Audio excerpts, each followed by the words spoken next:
हा व्हिडिओ, हा मेसेज तुम्हाला जर 15 फेब्रुवारीपर्यंत जर हा मिळाला तर हा मेसेज तुमच्यासाठी असणार आहे. कोणत्या गोष्टी तुम्ही सलेंडर करायच्यात तुमच्या लाईफमध्ये. बऱ्याच गोष्टींमध्ये तुम्ही समजा त्याच सर्कलमध्ये त्याच गोष्टींमध्ये अडकत असाल, तर अशी कोणती गोष्ट आहे ज्याच्यामध्ये तुम्हाला सलेंडर करायला पाहिजे किंवा केलं पाहिजे तुम्ही. ओके, तर आपण ते चेक करूया. काय मेसेज मला असे येतात आहे की तुम्हाला त्या गोष्टी करणं खूप महत्त्वाचं आहे. जसं की तुम्ही त्याच पॅटर्नमध्ये त्याच गोष्टींमध्ये त्याच सर्कलमध्ये जर अडकत असाल, तर अशी कोणती गोष्ट आहे जी तुम्हाला त्याच्यातून बाहेर काढू शकते किंवा तुम्हाला काय चेंज तुमच्या लाईफमध्ये तुम्हाला करायचे जर असतील तर तुम्ही काय करू शकता. ओके, आपण चेक करूया की सगळ्यात महत्त्वाचं तुमची करंट एनर्जीज काय असणार आहे 15 फेब्रुवारीपर्यंत. ओके, आपण चेक करूया.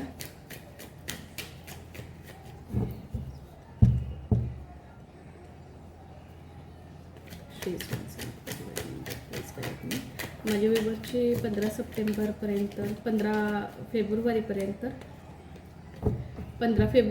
तुम्ही कोणत्या एनर्जीजमध्ये असणार आहेत आपण चेक करूया.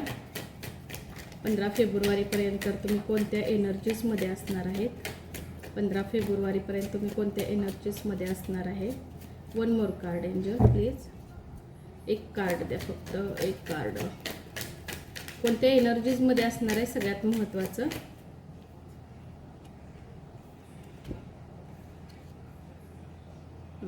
न्यू बिगिनिंगचा खूप वेट करताय. न्यू बिगिनिंग तुमच्या लाईफमध्ये यावी. कार्ड पण मी तुम्हाला दाखवते. द फूलचं कार्ड आहे. न्यू बिगिनिंग, पण मला असं वाटतं की कुठं ना कुठेतरी सलेंडर करता एक प्रकारे, आणि आपला विषय पण तोच आहे की कोणत्या गोष्टी तुम्हाला सलेंडर करायचं. पुढं मेसेज आपण चेक करूया. पण काही लोकांनी खरोखर, काही व्ह्यूअर्सने आत्ता सध्या काही अशा गोष्टी त्यांच्या लाईफमध्ये जर चाललेल्या असतील ज्या कंटिन्यू होत नाही आहेत, तर त्या गोष्टी त्यांनी सलेंडर केलेल्या आहेत. ओके, आपल्या स्वामींना, परमेश्वराला सलेंडर केलेलं आहे की काय असेल ते तूच बघ, असं काहीतरी. कारण हा मेसेज खूप वेळेला मला प्रिडिक्शनमध्ये येऊ लागला आहे. पेज ऑफ सॉर्टची एनर्जी पण रिव्हर्समध्ये कार्ड पडलेला आहे.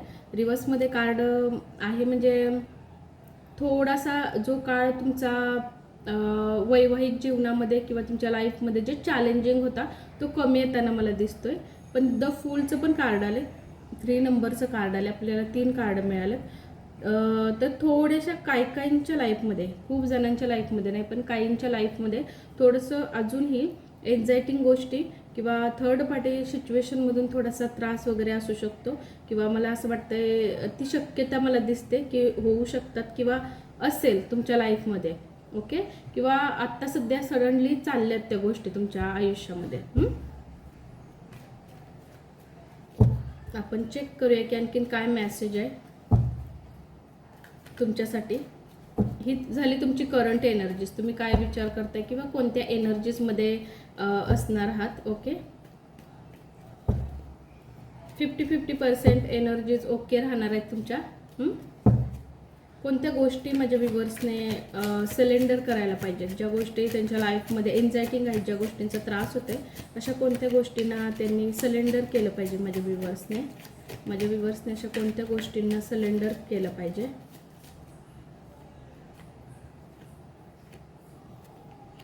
ओके,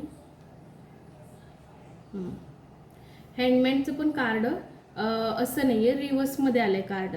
याचा अर्थ की तुम्हाला कन्फ्यूजमध्ये अजिबात राहायचं नाही आहे. कन्फ्यूजमध्ये अजिबात राहू नका.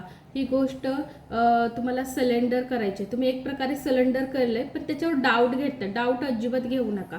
प्रत्येक गोष्टीसाठी थोडासा वेळ लागतो, थोडासा वेळ तुम्हाला दिलं पाहिजे.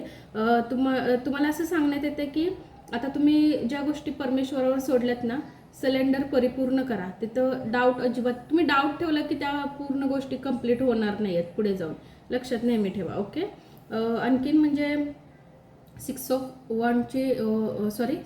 सॉर्टची एनर्जीज आलेले. 6 ऑफ चेंज काही येत असतील गोष्टी, किंवा तुम्ही मूव ऑन करताय त्या गोष्टीपासून. मूव ऑन करणं हे एखाद्या गोष्टीपासून निघणं हे नाही आहे. तिथं उभं राहून त्या गोष्टीला, हे बघा, लाईफमध्ये चॅलेंज तर राहतात प्रत्येकाच्या लाईफमध्ये, पण आपल्याला कुठे त्या गोष्टी सलेंडर करायच्यात. ओके, तुम्ही परिपूर्ण परमेश्वरावर सिलेंडर करा, सगळ्या गोष्टी ठीक होतील. सनची पण एनर्जीज तुमच्यासाठी आलेले आहे आणि सनची एनर्जीजमध्ये तुम्हाला तुमच्याकडे जी पॉझिटिव्हिटी नाही आहे तुमच्या लाईफमध्ये, हळूहळू का होईना तुमच्याकडे पॉझिटिव्हिटी डेफिनेटली नक्की येणार आहे. पण सनच्या एनर्जीजमध्ये राहा. सण हे बघा, काही ठराविक पृथ्वीवर घडणाऱ्या गोष्टी त्या होतात, बरोबर.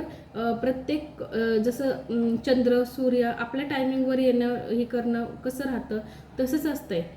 आपल्या लाईफमध्ये पण त्या गोष्टी येणार, चॅलेंजिंग थोडंसं होणार. काही कर्मच ब्लॉकेजेस असतात, काही कार्मिक गोष्टी आपल्या लाईफमध्ये असतात, त्याच्यावर पण मी व्हिडिओ बनवणार आहे. ओके. पण तुमच्याकडे डेफिनेटली तुम्हाला हे सांगितलं जातंय युनिवर्सकडून, स्वामींकडून, की तुम्ही ज्या वेळेला परिपूर्ण एखाद्या गोष्टीला सिलेंडर करता, सिलेंडर म्हणजे काय असेल ते आता तुम्ही बघा. ओके. त्यानंतर जेव्हा सगळ्या गोष्टींकडून आपण थकलो जातो आणि जिथं आपण स्वामींकडे जाऊन हे बोलतो की मी पूर्ण लाईफ आता तुम्हाला दिलेलं आहे आणि माझ्या आयुष्याचं काय करायचं, कसं करायचं ते तुमच्यावर आता डिपेंडेड आहे, त्यावेळेला बऱ्याच गोष्टी चेंज होतात. ओके. बऱ्याच गोष्टी आपल्या लाईफमध्ये बदलाव येतो त्या गोष्टींचा. थोडंसं वेट करणं खूप महत्त्वाचं आहे. लगेच गोष्टी होत नाहीत, कोणाच्याच लाईफमध्ये होत नाही. थोडासा वेट करणं खूप महत्त्वाचं आहे. असं नाही आहे की तुमच्या लाईफमध्ये खूपच गोष्टी आहेत, तुम्हाला कुठून ना कुठं तरी हॅपीनेस मिळते, तुम्हाला कुठून ना कुठून तरी सक्सेस डेफिनेटली प्रत्येक गोष्टीमध्ये मिळत्या. ओके.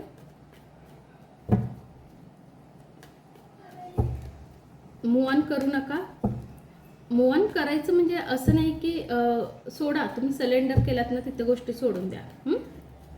तुम्हाला मूव ऑनची गरजच लागणार नाही. सिलेंडर केलात, विषय सोडून द्यायचा, परमेश्वरावर सोडायचं, स्वामींना सांगायचं काय असेल ते तुम्हीच बघा.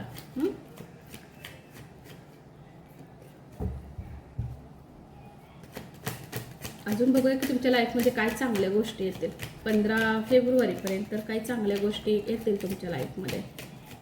म्हणजे व्ह्युअरच्या लाईफमध्ये आणखीन काय चांगल्या गोष्टी येऊ शकतात, माझ्या व्ह्युअरच्या लाईफमध्ये आणखीन काय चांगल्या गोष्टी येऊ शकतात त्यांच्या लाईफमध्ये.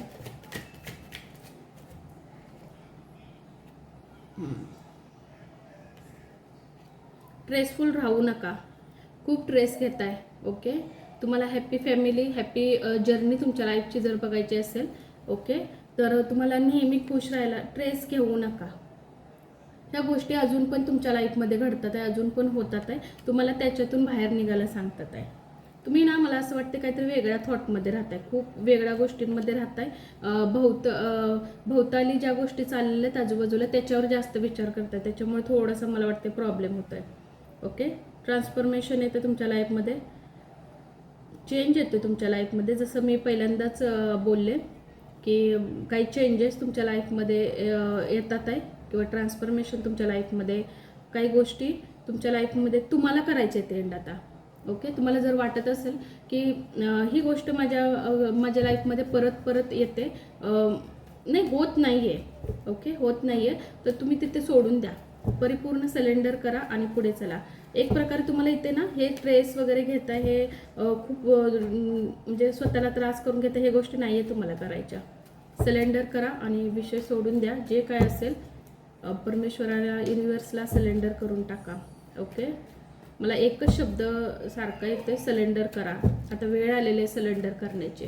त्या गोष्टींवर विचार करू नका. काही गोष्टी आपल्या हातामध्ये नसतात, तर परमेश्वरावर ज्या वेळेला सोडतो त्यानंतर बऱ्याच गोष्टी चेंज होतात आपल्या लाईफमध्ये. तुमच्यासाठी गायडन्स काय चेक करूया.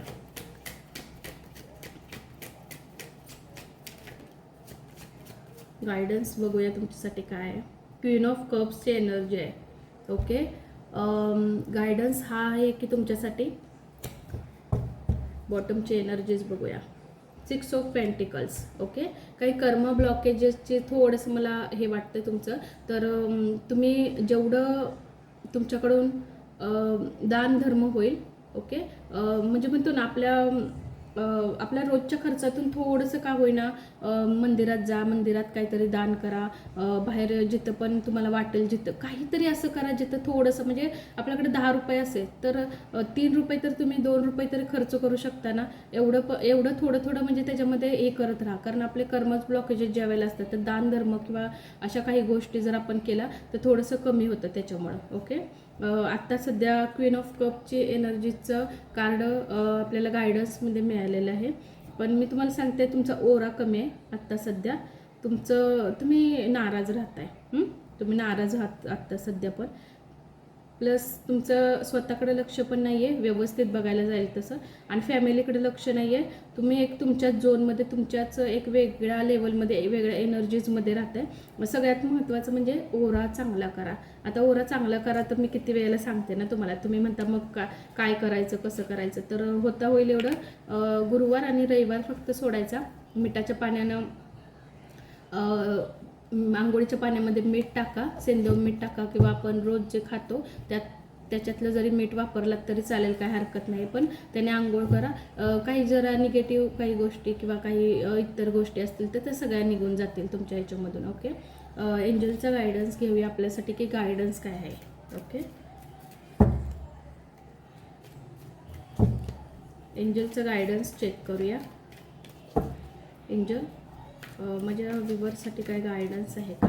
माझ्या व्ह्यूवर्ससाठी काय गायडन्स आहे का? माझ्या व्ह्यूवर्ससाठी काय गायडन्स आहे का? काय गायडन्स आहे त्यांच्यासाठी 15 नोव्हेंबरपर्यंत? काय गायडन्स आहे त्यांच्यासाठी? ओके. रोमॅन्स येतोय तुमच्या लाईफमध्ये. गायडन्स आहे तुमच्यासाठी. ओ, बॉटमची एनर्जी अशी का आल्या?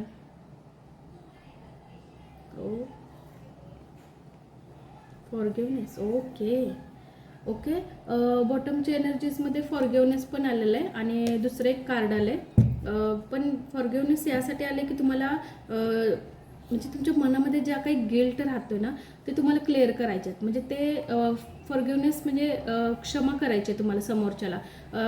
आय होप म्हणजे त्यांच्याकडून चूक झालेली आहे आणि तुम्ही नाही क्षमा करत आहे, त्याच्यामुळे तुमचे कर्मच क्लिअर नाहीत होत आहे. त्यासाठीच मी तुम्हाला बोलले की तुमच्यासाठी बॉटमची एनर्जीज मग अशी दान धर्म तुम्ही काहीतरी करावं, म्हणजे त्याच्या थ्रू तुमच्याकडून जे कर्मास, तुमचे ब्लॉकेजेस काय असतील तर हळूहळू ते रिमूव्ह होऊन जातील, म्हणजे निघून जातील, व्यवस्थित होतील. आणि फॉरगिवनेसमध्ये खूप छान आहे ही गोष्ट की स्वतःलाही माफ करा. कुठं ना कुठं तर आपणही किती गोष्टींमध्ये चुकत असतो, बरोबर आहे. स्वतःलाही माफ करा आणि समोरच्याला काही कर्मच ब्लॉकेजेस असतात त्याच्यामुळे काही लोक आपल्या लाईफमध्ये येतात, आणखीन क्रिएट होतो तो कर्मा, आणखीन वाढला जातो तो कर्मा.